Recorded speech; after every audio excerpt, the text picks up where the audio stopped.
You're smiling outside but silently fighting battles inside. Read this before giving up.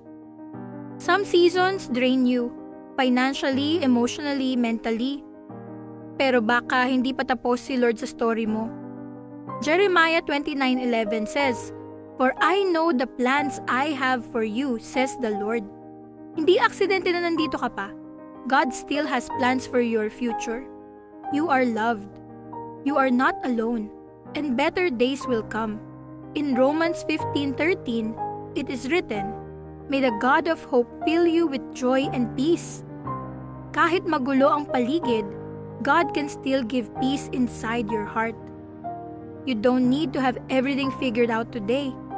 Minsan ang need mo lang sabihin, "Lord, help me." And that's enough. In Isaiah 40:31, it is written, "Those who hope in the Lord will renew their strength." Pagod ka lang. Hindi ka talunan. Trust, believe, surrender, keep the faith. Follow us at He Said, She Said, PH.